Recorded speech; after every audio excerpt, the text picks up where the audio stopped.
ए भौजी। का हो? अरे भौजी हो तो आर छोटकी बहनिया बड़ी निक लागेली हो। अरे अरे अरे ई का हो? ई कुल का कहता रह? अरे तनी देखा ना जुगाड़ लगावा।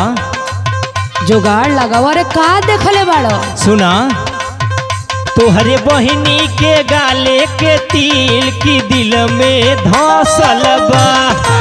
अच्छा ओकरा तिलवा पे पगड़ाई बाड़ो? हाँ हो।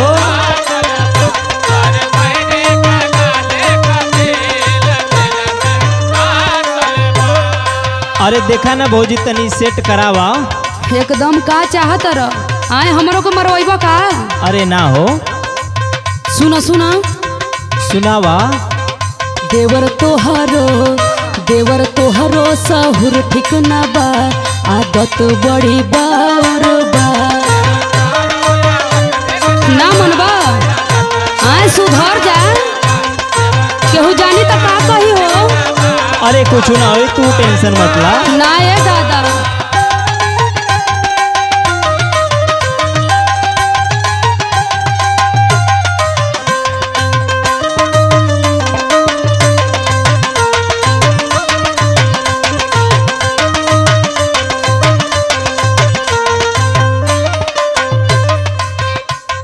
अरे भौजी जौन बासे के कहनी की नियन कमर बा ना। अच्छा अरे अब मत पूछा। सुना देखो ढेर पगला मत, हमार बहिन ही बुझला। हाँ हाँ सुना का कहत रह? जाली जब बजरिया पहिर के झमकौआ। तो का कहे जात रह?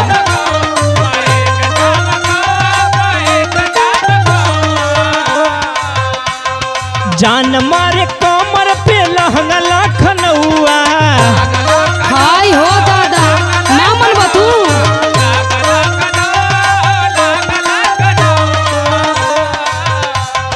जाली जब बजरिया पहिर के झमकौआ, जान मारे कमर पे लहंगा लखनऊआ। भैले के तना लवंडा बेहाल की दिल में धसल बा। देखो तनी होश में रह।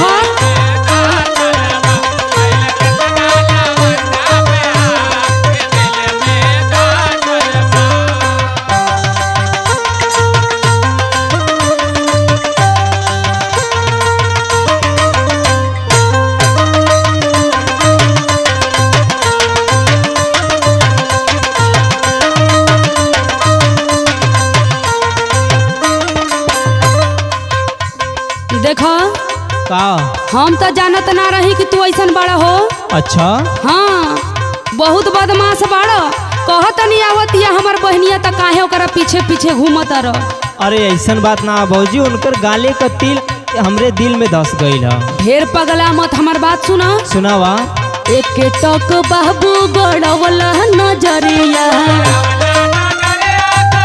तू बहुत बदमाशी करत रह। हाँ सुधर जा। लगवा जे सटबा तो तोर देव पजरिया, बुझला?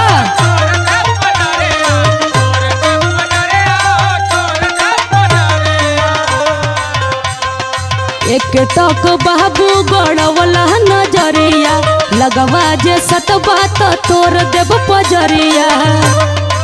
हौरी सुना। सुनावा। मनीष बूझा ना बतिया हमार की बात कुछ और बा।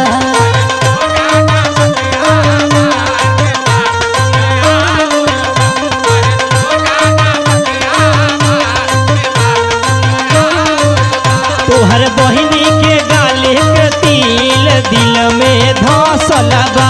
मनीष बूझा ना बतिया हमार की बात कुछ और बा। तोहर बहिनी के गाले के तिल दिल में धसल बा। मनीष बूझा ना बतिया हमार की बात कुछ और बा। अरे भौजी कौन बात है कि तू ना करावत हो? अरे तू लेट कर गईला, उ कहीं और सेट बिया। दत तेरी की।